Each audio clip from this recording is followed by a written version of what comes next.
somebody do me a big favor, Tommy? You turn the heat off. It's like blistering hot.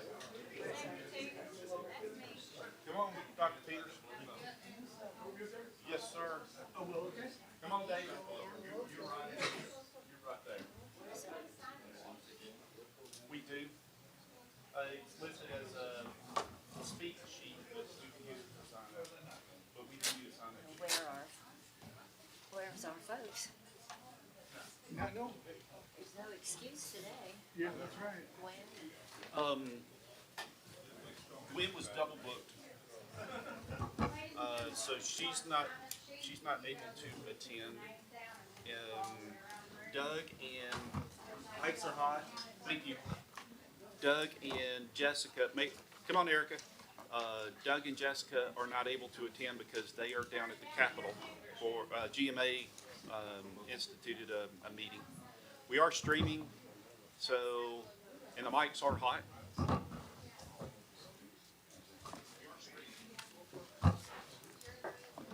Gwen was not in attendance? No, she's not.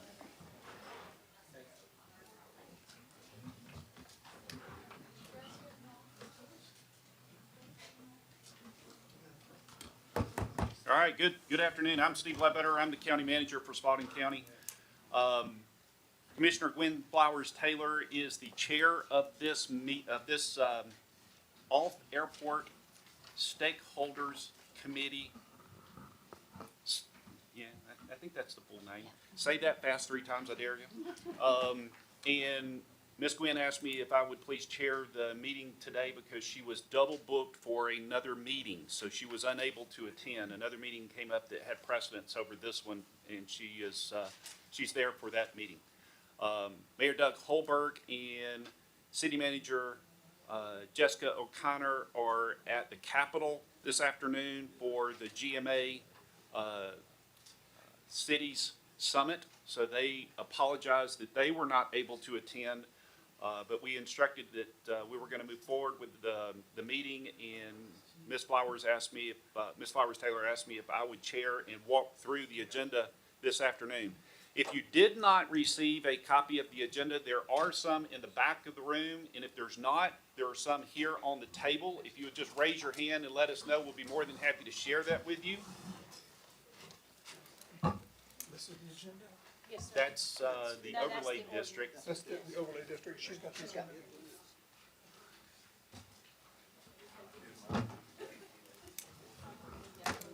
Thank you.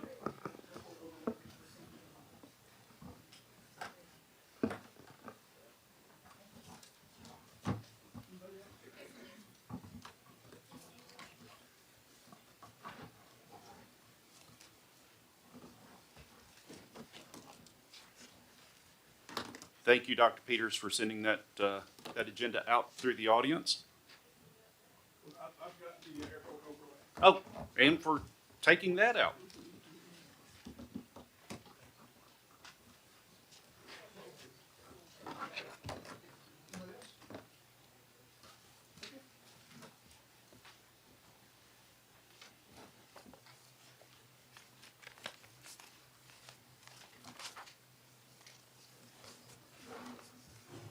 So at this time, I would like to take just a few minutes and introduce those who are sitting around the table for you so that we know who's in attendance. With that, Ms. Bonnie, I'll start with you if you don't mind. If you'll just share who you are and who you're representing for the Airport Authority. I'm Bonnie Ferner, and I believe I'm representing the Griffin Spalding Business and Tourism Association. Excellent, thank you. I'm Jeannie Brantley, the Interim Hey, Transit Director, Three Rivers Regional Commission. David Allen, the Development Director for Spalding County. I'm Dr. Randy Peters. I serve as the chairman, excuse me, of the Griffin Spalding Airport Authority, and also as chairman of the Griffin Area Regional Airport Authority, which was just newly founded last year.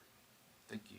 And I'm Steve Ledbetter. I'm the county manager, and I'm representing the county, and I'm also a member of the Regional Airport Authority.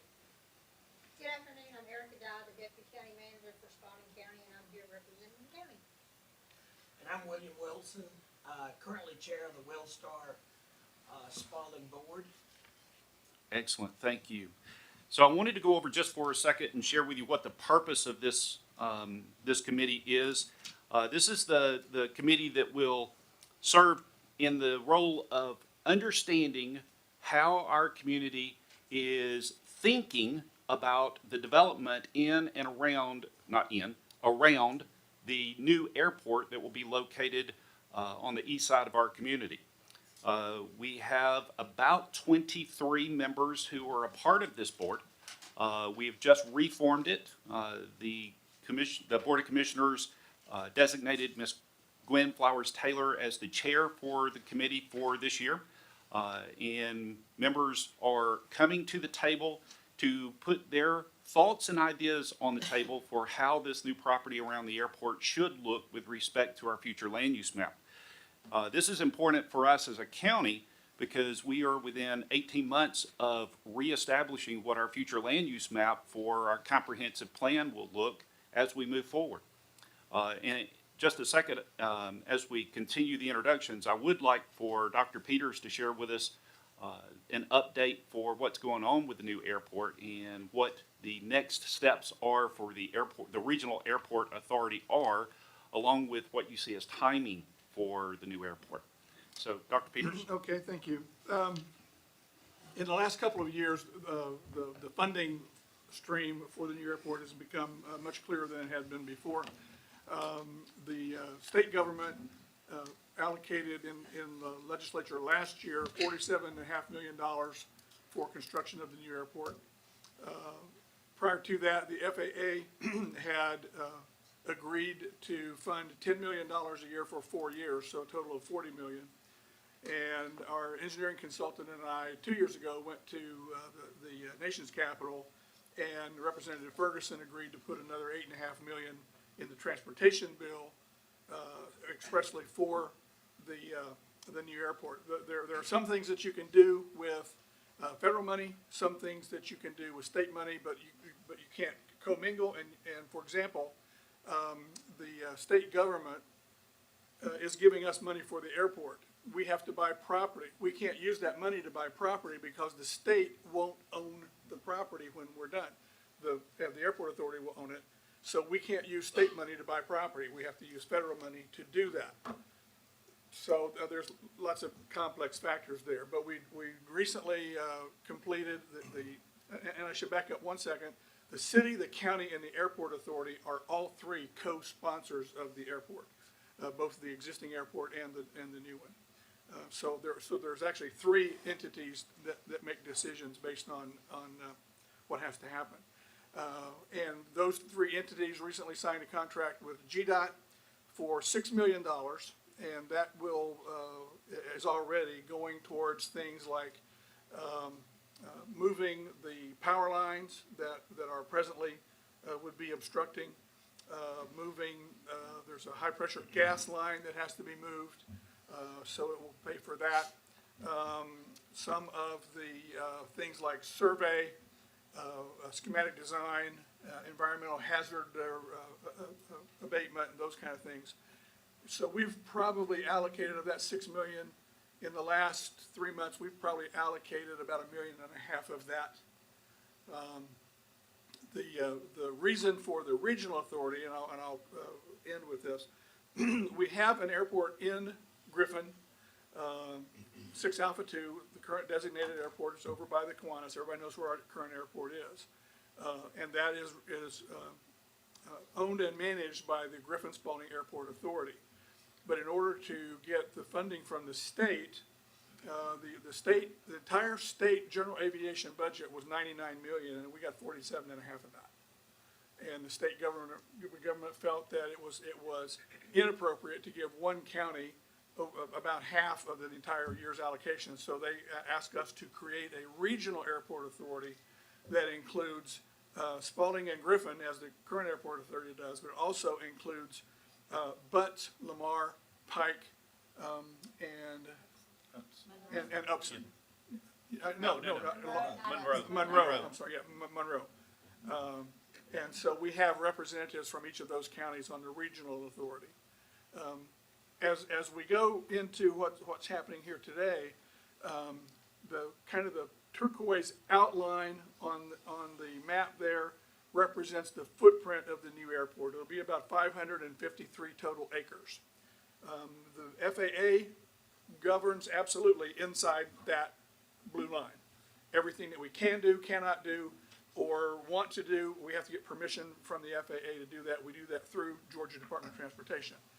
Outside there, generally what we call outside the wire or outside the fence, is restricted, sort of. It depends on how close you are to the fence. Obviously you couldn't build a 10-story building in front of the runway that would obstruct aircraft. But if you get far enough away from the airport, you could. So it kind of depends on where you are as to what the regulations governing outside the fence are. And it's Just as an aside, this is the FAA circular, this document. It tells you what can and cannot go outside the fence of the airport. So this is not a haphazard discussion. No, and the FAA is absolutely in charge of inside the wire. And as I said, to a degree, they're in charge of what goes on outside the wire as it impacts the operation of the aircraft. Excellent, thank you so much. So the development of the new airport is a significant project. It requires the involvement of various community leaders. And we are very thankful that you are here today. Thankful that you are coming and participating and providing your thoughts and comments about what we should be considering with respect to those properties adjacent to the new regional airport. So with that said, our next agenda item this afternoon is to open up for any public comment. Would anyone like to share with us their thoughts and comments with respect to the outside the fence stakeholder committee meeting? Yes, sir. Could you please step forward and come to the mic? We are actually streaming this, so our community is listening to us.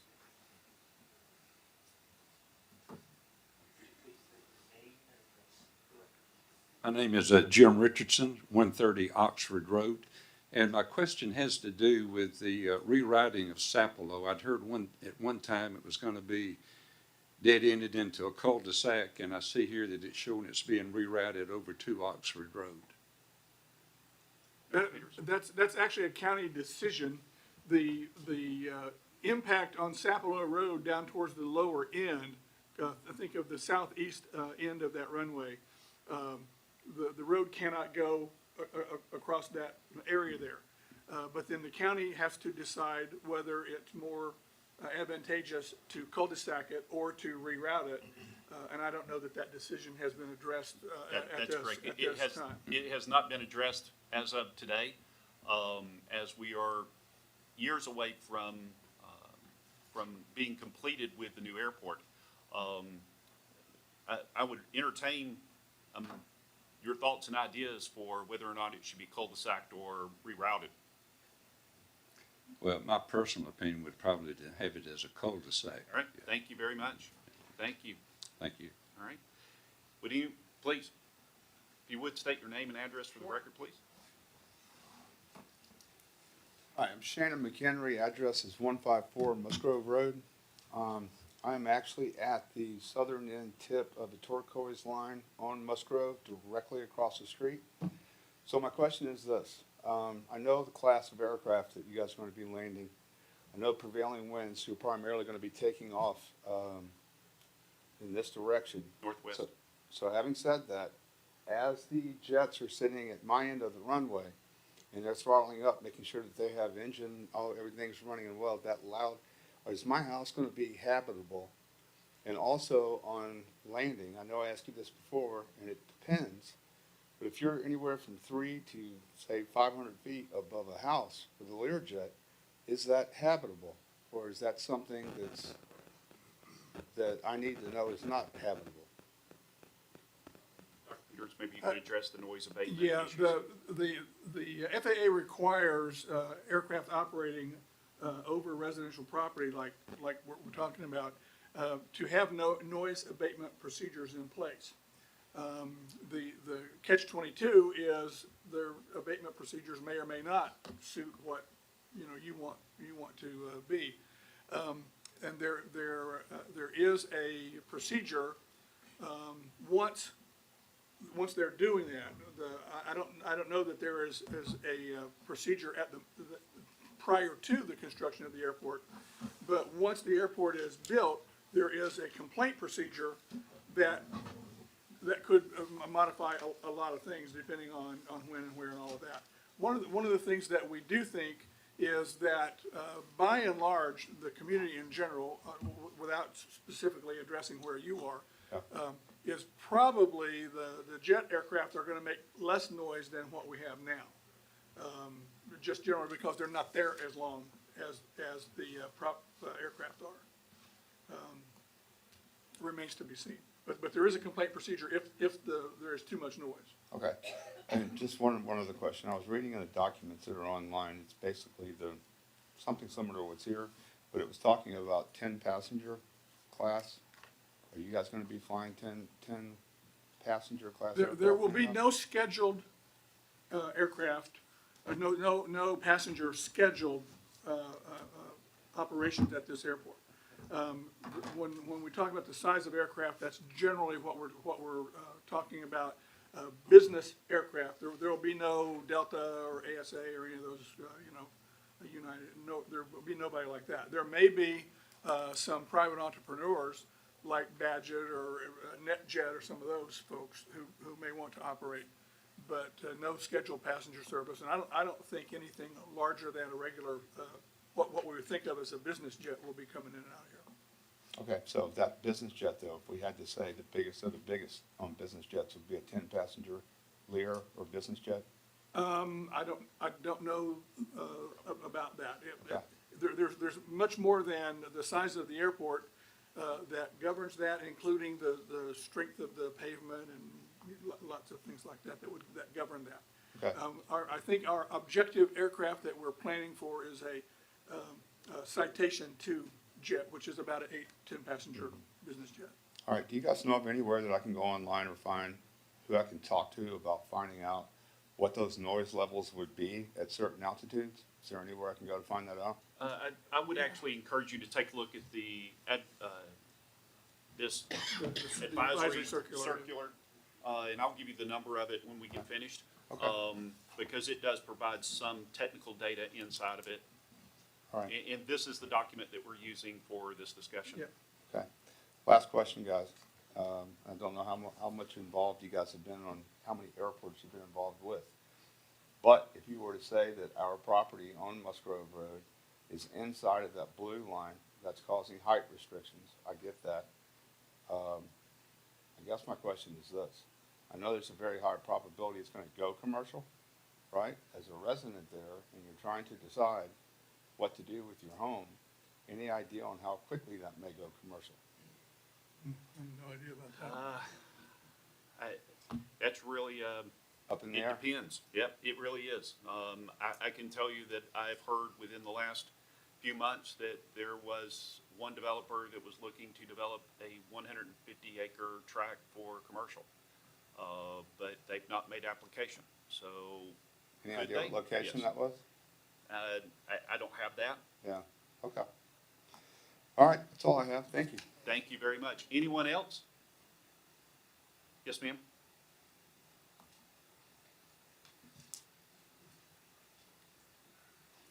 My name's Lily Kramer Mills. I live over at 307 Musgrove Road.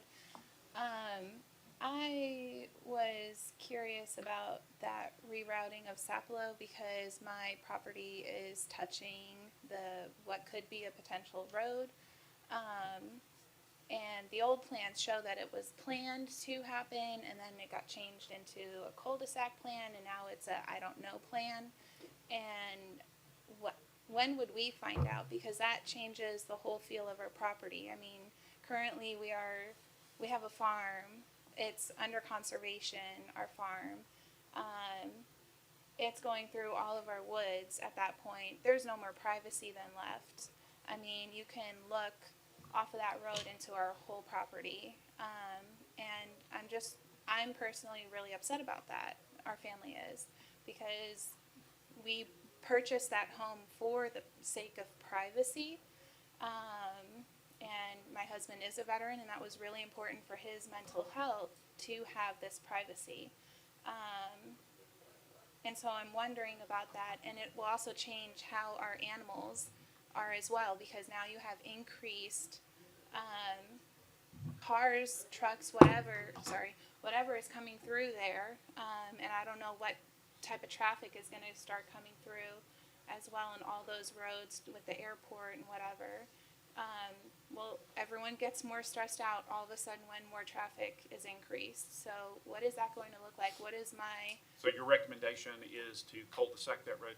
that would be my preference, but I don't know how others feel on Sapelo about that, and maybe some of you might want to give your opinion on that, but it's like my mailbox will be right at that, what would be a four-way stop, I assume. All right, thank you very much. Hey guys, do y'all, sorry, I can hear you better than I can her.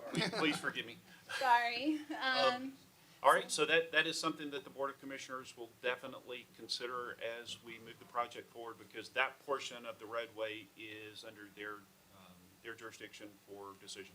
Okay, and that one thing too, I was wondering, what is, I guess, because I read the article that you were discussing today about what is the plan for the land surrounding the airport, and that really hasn't been discussed yet.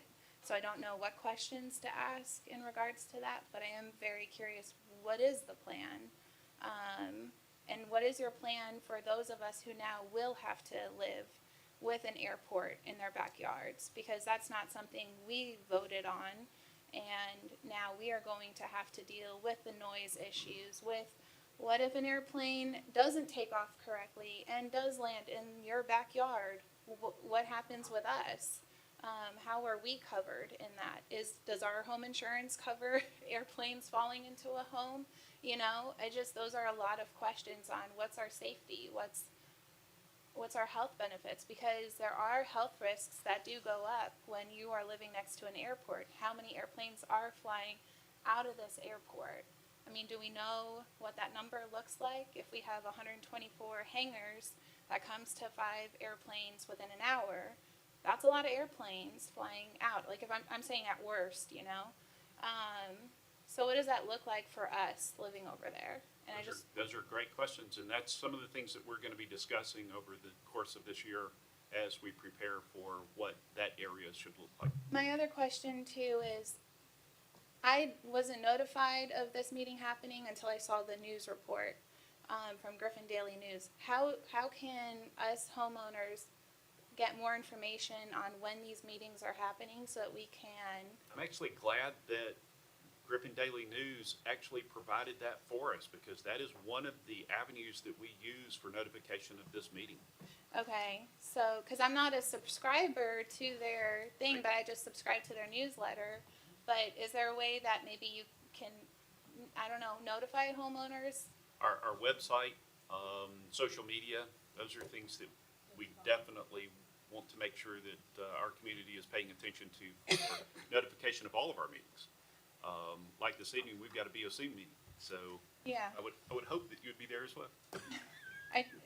Yeah, those meetings are hard for me personally, but I do pay attention on YouTube. Awesome.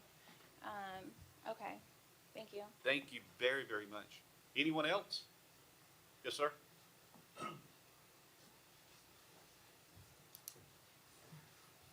My name's Tom Hawkins. My address is 1985 Surrey Lane in Jonesboro.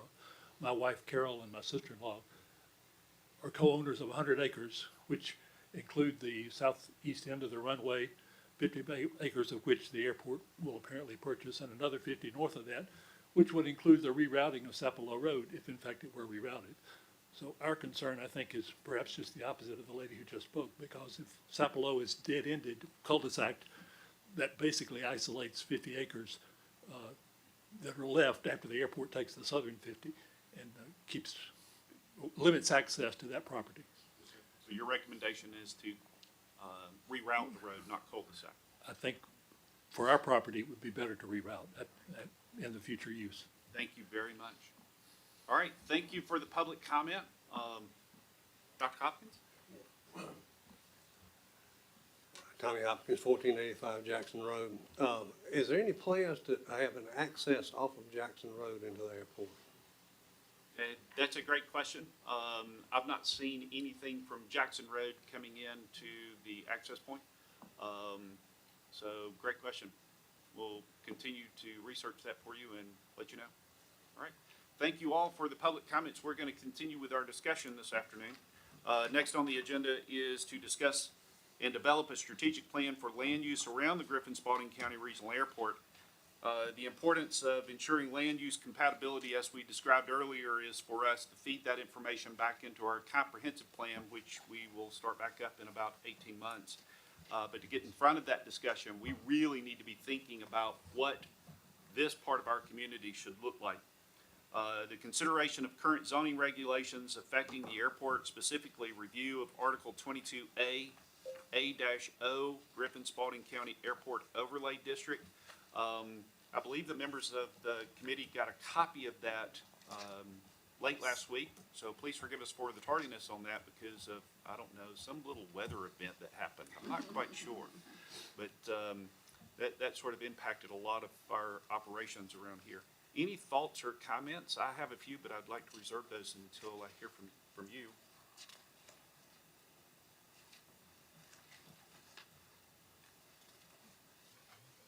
The county commissioners did adopt the airport overlay back in 2015, 9 and 15, I think, when we were first talking about this. And the zoning attorney and the community development director at that time copied a lot of what other counties had done to start protection early of that zone out there. It's a good basic starting point. I don't know that we need to change it a lot, but I think it's a great place to start. We may want to enhance it a little bit, but I think it's a great place to start. Okay. I'd agree with what William said, because it's very extensive in what to be done or what can't be done. So I think as we get into it and look at what some of the people have mentioned here, will be very helpful in helping make a decision on the exact use of that property. Okay. Any other comment? So with the height, there's two, basically the height, of course, of structures, and then electrical interference with planes. And on the height, of course, that includes buildings, but it also includes trees as well. Correct. And this is pretty much gonna have to have its own landscape tree ordinance just for this zone, because just like the DOT, they don't wanna have to go back out there and cut down trees under lines and get too tall, so it's gotta be a maximum height on certain species, so they don't have to worry about this in the future. So it's gonna have to have its own special landscape ordinance just for that area. I agree. Yeah, we presently, every year, we get a flight from GDOT that essentially is a LiDAR survey of the ends of the area around the ends of the runways for tree height and obstructions and that sort of thing. And about every 5 or 7 years, there's some, trees grow faster or slower. There's some that are soon to be obstructions and some that are obstructions and have to be topped out or cut down.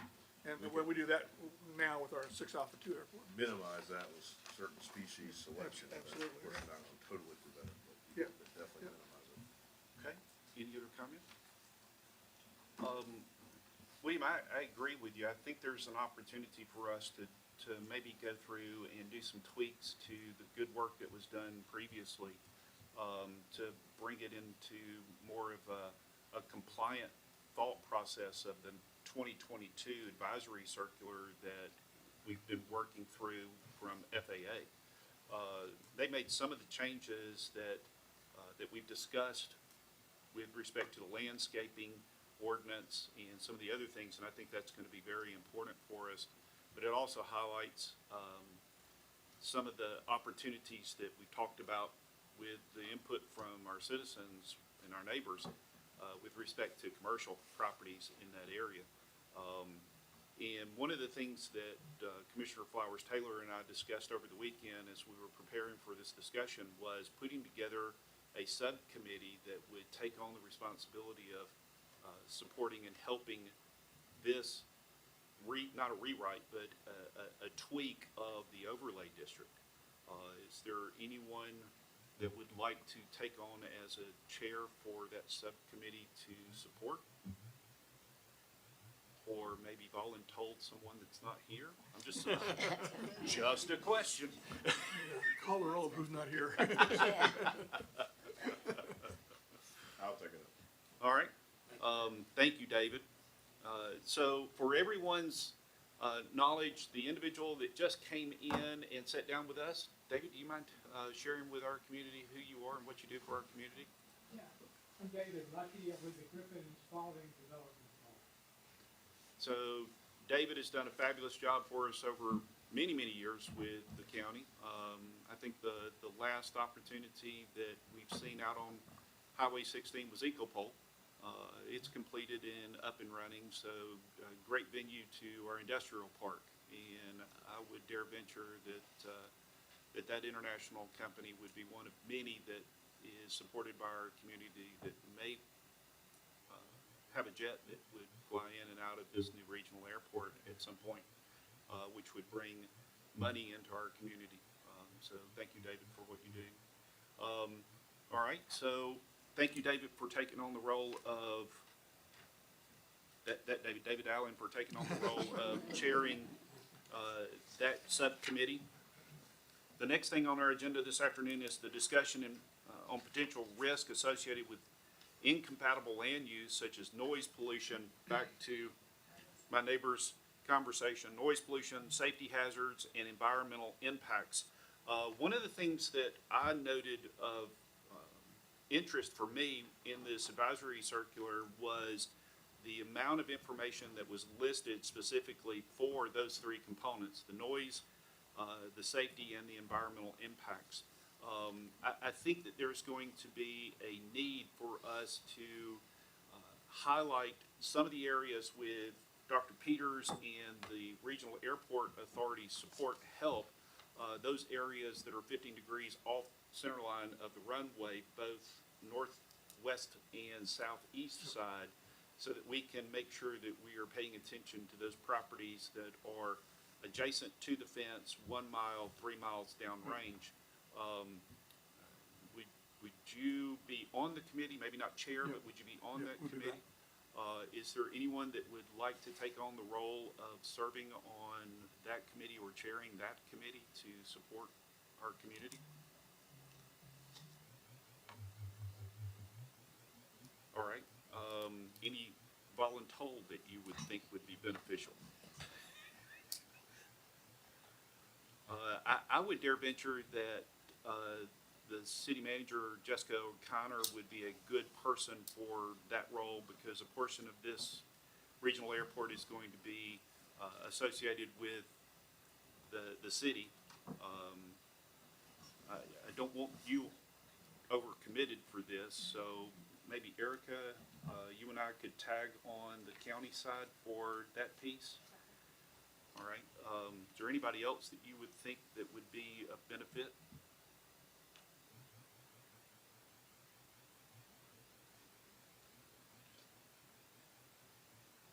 It may be that we want to try to recruit a few of the property owners who would be most affected in that area. I think that's a great opportunity. Is there anyone here that would care to volunteer for that piece of our subcommittee? All right. It would be meeting, having discussions, reading through the material, and making sure that we're paying attention to the noise, safety, and environmental impacts of those properties that are adjacent to the airport within that 1 mile ring. The 1 mile ring is the blue one on the far outside. Your name, please? If you don't mind, if you would follow up with Mr. Houghton, he's behind the computer, and just give him your contact information, that would be great. Right now? No, at the end of the meeting, please. And if anyone else would like to volunteer for those?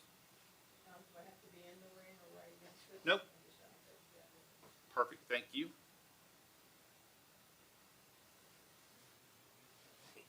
All right. If anyone else would like to volunteer for that portion of the subcommittee, if you would just see us after the meeting, we would love to have you a part of that because we want to make sure that we're including our community. David wants to be a part of that. Thank you, David. I appreciate that. We want to make sure that we're including our community as we walk this journey because the regional airport is impacting all of us. It's impacting some of us more than others, but it's impacting all of us. So we want to make sure that we're including everyone in this discussion. So thank you very much.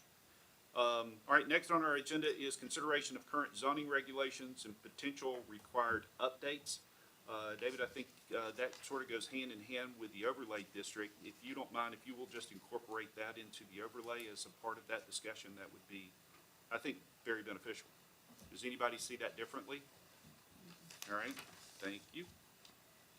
So as a part of that, it's the examination of current zoning regulations affecting the airport area, identification of areas needing updates or revisions to improve compatibility, the discussion on potential amendments to Article 22A, which we talked about earlier, which is the overlay district, and then consideration of best practices from other regional airports. One of the things that this committee has done over the course of the last, 4 months, is consider not just best practices out of the state of Georgia, but we've also looked at Florida DOT, because they've got some really good programs that they use for addressing new airports. They've got a very large document that they have published from the Florida Department of Transportation for how we should be thinking about the development of this new airport. So that's some of the things that we've been doing. This entire book that you see in front of me, this group has already read. So it was a lot. And there's a lot going on in behind the scenes, but we weren't trying to hide anything. This is actually our first real public meeting, so thank you for being a part of this. Next up is the action items. We've talked about the review and, oh, please, go ahead, David. Another thing to think about, and might be splitting hairs, I don't know, but eventually when this happens and certain land is bought and certain land is converted to commercial, there's a good chance there's some large tracts out there that are in a conservation tax category. It might be right in the middle of it. That'll obviously be breached, so who deals with that breach? Does it just go away, or so that's something that's got to be considered as well.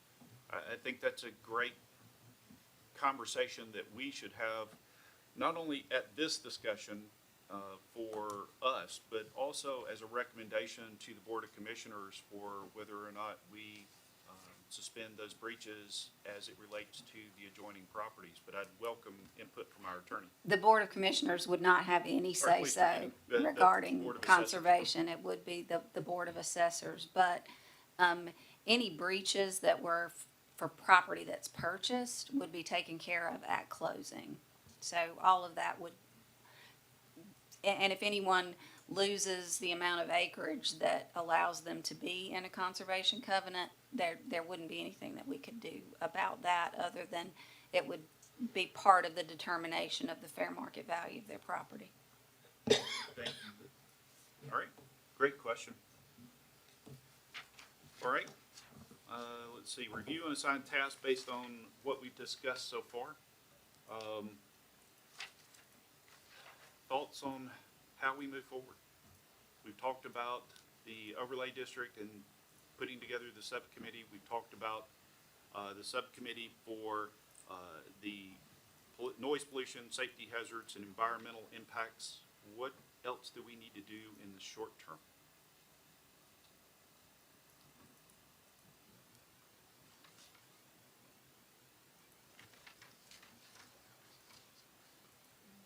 We've also had our public comments here today that we need to take into consideration. And I'll be happy to work with David Allen on his committee as well. Thank you, William.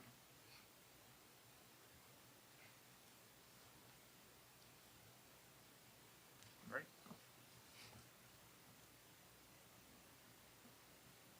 We've already done the assignments for the subcommittees, assignment of specific task. David, when do you think you could get your group together in how can the larger group support and help you in moving forward? I guess we need to find a few more members first. I'll serve on that one. Thank you very much.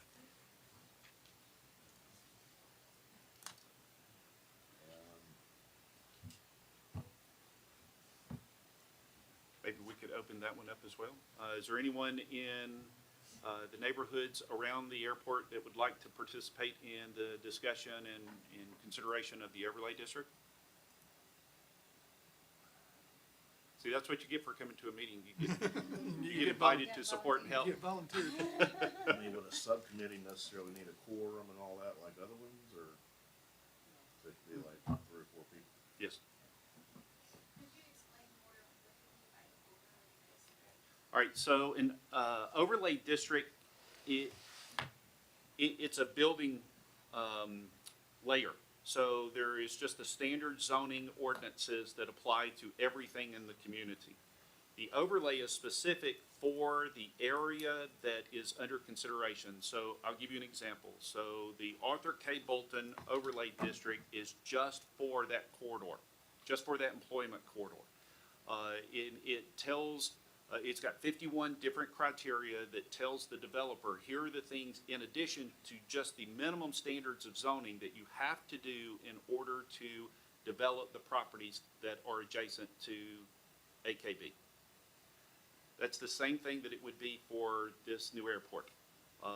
The base zoning is in play for everything in the county. And then in addition to those base zoning requirements, here are the additional standards that are required for you to develop in and around the airport. An example of that would be, what Dr. Ledbetter just said, of the normal things that zoning requires.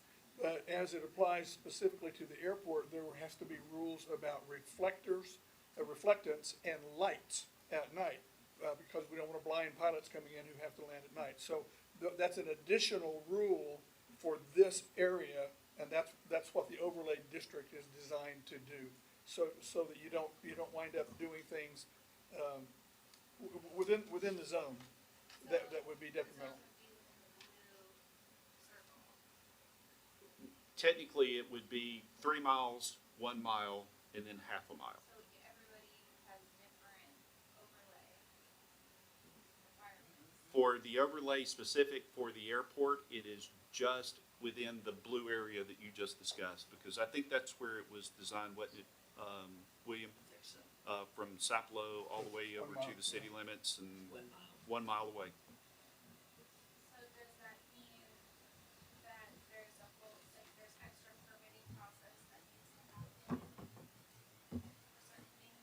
I don't know. Actually, yes, for that area that's in the 1 mile area from the airport, there's a 4760 form that we have to submit to the FAA, and the FAA becomes a part of the permitting for the development in that area.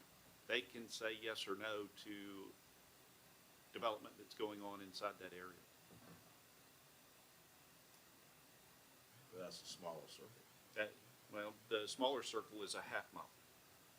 So back to Dr. Peters' point, you couldn't put a spotlight out on a commercial piece of property that is selling used cars and say, come here, because that would be detrimental to the pilot's health. Okay. And what about a gas station? A gas station, actually, if you ride in and around the Atlanta airport or in and around the airport in Hampton, you're going to see convenience stores. They are. It's just how they move their lights. They have to be facing down. Great question, though. All right. Yes, sir. In my mind, this relates to an overlay, but some years back, wasn't there some decisions made about the land use map for the property between Musgrove and Sapelo? Every 5 years, we go through the discussion with respect to the future land use map and make additions, corrections, deletions, modifications to that land use map. And as we proceed forward, getting in front of our future land use map with a comprehensive plan update, which is scheduled to begin in about 18 months, we want to make sure that we're thinking through everything in front of that discussion so that we don't miss something when we get into the update. And am I correct in thinking there were some changes made, and I think this goes back maybe 10 years ago? William was here 10 years ago, so I'm going to defer to William. There have been some rezonings out there that were property owner initiated, but to my knowledge, the county did not initiate any rezonings out there. All right. Okay, so next on our agenda is to set, thank you, Deborah, for taking care of that. William, do you or Miss Bonnie want to take on the chair of the Safety, Noise, and Environmental Impact Subcommittee? I think Bonnie would be much better. Oh. Thank you, Wayne. Well, I Always did, giving me a gift. I did not hear a no, so thank you, Miss Bonnie. The buck is passed. The buck is passed. All right, can we set a date for our next meeting? So do we need to meet again in 2 months, or do we need to meet again in 3? I'd say 2. All right, There's no sense putting off what needs to be done. I like your thinking, Miss Bonnie. All right, so if you have your calendars available, 2 months from today would be March the 24th. Looks good to me. Yep, March 24th. All right. So, same time for everybody? Is 1 o'clock okay? Sounds good. All right, so we will meet again March the 24th at 1 p.m. Perfect. All right. Any open discussion by the group?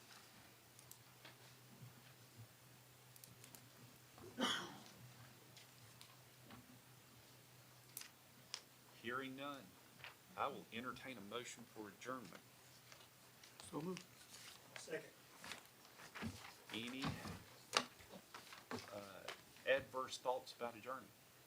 Hearing none, we're adjourned. Thank you very, very much.